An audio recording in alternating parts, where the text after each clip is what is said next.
प्रसाद म्हणून कोंब्याचं chicken mutton आणि करटीतून त्याला दारू दिली जाते. पुढे जर तुम्ही पर्यटनासाठी आलात, जर तुम्ही फिरत असाल किंवा बसत असाल तर किमान आजूबाजूचा आपला परिसर तेवढा बघून बसा. पण आता मित्रांनो अशा ठिकाणी ही प्रथा खूप वेगळी झालेली आहे. त्या ठिकाणी नंतर एक कोंबडा राहतो बाजूला, त्या ठिकाणी नंतर बकरे घेऊन येतात आणि तुफान दारू बिरू घेऊन येऊन खूप वगैरे या ठिकाणी बरेच लोक म्हणजे पार्टी एन्जॉय करतात.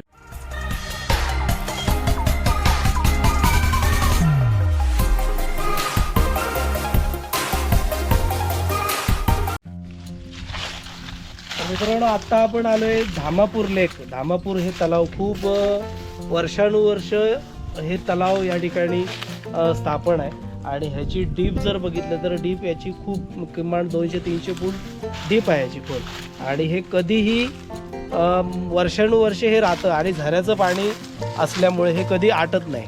आणि ह्याच्या बाजूचा जो परिसर जर तुम्ही बघताय तो हा जो जंगली परिसर आहे हा महाराष्ट्र शासन पर्यटन विभागाचा आहे. MTDC मार्फत आणि डेव्हलपमेंट केलेली 1-2 वेळा, पण तेवढं काही सक्सेस झालं नाही आहे. कारण असं म्हणू नये, पण कसं होतं जर आपले काही यूट्यूबर्स आहेत, काही जे सोशल मीडियावर आहेत, जर यांना हाताशी घेऊन जर मला वाटतं महाराष्ट्र शासनाने जर हा पर्यटन विभाग जर त्यांनी जे साध्य करण्याचा जो प्रयत्न करतायत, जर यूट्यूबर्सला म्हणा किंवा काही सोशल मीडिया आहेत यांना जर तुम्ही सोबत घेऊन पर्यटन विभागाला जर सोबत घेऊन जर हे जर काम केलं तर मला वाटतं हा एक खूप चांगला पर्यटन स्थळ बनू शकतं. खूप मोठे या ठिकाणी पाहायला, कारण बघितलेले आहेत लोकांनी या ठिकाणी. त्यामुळे इकडे जर तुम्ही पर्यटनासाठी आलात, जर तुम्ही फिरत असाल किंवा बसत असाल तर किमान आजूबाजूचा आपला परिसर तेवढा बघून बसा. कारण खूप विषारी जनावर आहेत, वनस वगैरे खूप मोठे या ठिकाणी आहेत. कारण तुम्ही जंगल बघताय, ही झाडं आता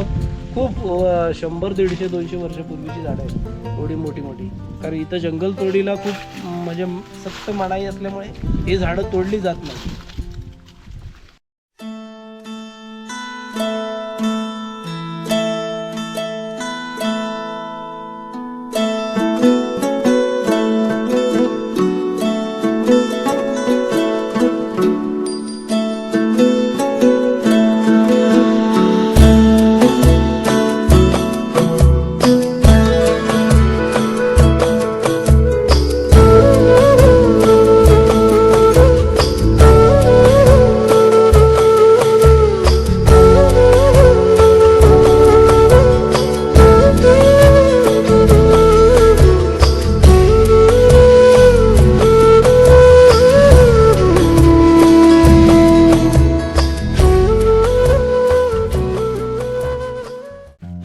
तर मित्रांनो हे या ठिकाणी काळसा धामापूर मालवण जो हा रूट आहे आणि या रूटला एक कासार टाका एक देवस्थान आहे. या ठिकाणी खूप बाहेरून खूप लोक जास्त या ठिकाणी कासार टाक्याला आहे. आणि या कासार टाक्याला त्याला प्रसाद म्हणून कोंब्याचं चिकन मटन आणि करटीतून त्याला दारू दिली जाते, म्हणजे ड्रिंक. करटीतून दारू? हा, दारू आणि करवंटी असते ना आपली, नारळ किसून जे आपण राहतो, हा त्या करवंटीतून त्याला दारू आणि चिकन असा त्याला प्रसाद ठेवावा लागतो. दारू, चिकन, भात बनवून त्याला तो प्रसाद. ते प्रथा चालू आहे? ती प्रथा चालू आहे. बरेच जण प्रत्येक म्हणजे एक वाडीचं असं म्हणतात किंवा मंडळाचं असं म्हणतात किंवा जे काही नवस बोललेलं आहे की दरवर्षी आम्ही तुम्हाला कासार टाका देऊ. मग ती सगळी काही मित्र मंडळ पण असतात, वाडीतल्या काही असतात, ते सगळेजण एकत्रित येऊन तो प्रसाद करतात. मग त्या ठिकाणी समजा एक कोंबा कापला जातो, त्याचं चिकन बनवलं जातं आणि नंतर एका दारूत करवंटीमध्ये दारू ठेवली जाते आणि तो प्रसाद देतात. पण आता मित्रांनो अशा ठिकाणी ही प्रथा खूप वेगळी झालेली आहे. त्या ठिकाणी नंतर एक कोंबडा राहतो बाजूला, त्या ठिकाणी नंतर बकरे घेऊन येतात आणि तुफान दारू बिरू घेऊन खूप वगैरे या ठिकाणी बरेच लोक म्हणजे पार्टी एन्जॉय करतात. देवाला देण्याचं राहिलं वेगळं राहिलं, पार्टीची देवाच्या नावाने पार्टीची सोय ही खूप मोठ्या प्रमाणात केली जाते. आता देवाला ती दारू का दिली जाते त्याचं त्याचं एक वेगळं महत्व आहे, पण ते जरा बाजूलाच राहिलं. पण एक खूप वेगळ्या प्रतीने ही प्रथा चालू केली जाते. पण ते असो, पण त्यासाठी कासार टाका ते धामापूर एवढ्यामध्ये जे हे जंगल भाग आहे तर या भागामध्ये काही ठिकाणी छोटी छोटी मंदिरं आहे, तर त्या ठिकाणी पानाचा विडा, नारळ पाणी वगैरे सगळं ठेवून ते बोललं जातं आणि त्याच्यानंतर मग ते त्याचा भक्ष्य देऊन नंतर तो प्रसाद करून सगळेजण खातात. तर असे तुम्ही बघितलात तर येता जाताना तुम्हाला आता मगाशी तुम्ही मला दाखवलं झोपडी वगैरे आहे. मग त्या ठिकाणी ते बनवलं जातं. तुम्हाला त्या ठिकाणी सगळी पाणी वगैरे जेवणाची भाकरी लागलेली असेल तरी तुम्हाला तिथं मिळेल आणि तुम्हाला स्वतःहून बनवून खाऊन बसण्याची सोय केली जाते. अच्छा. आणि इथं तर पण तुम्ही बघताय, हे बघा ह्या ज्या चुली मांडलेल्या आहेत चुली त्याच्यासाठीच आहे. ओके.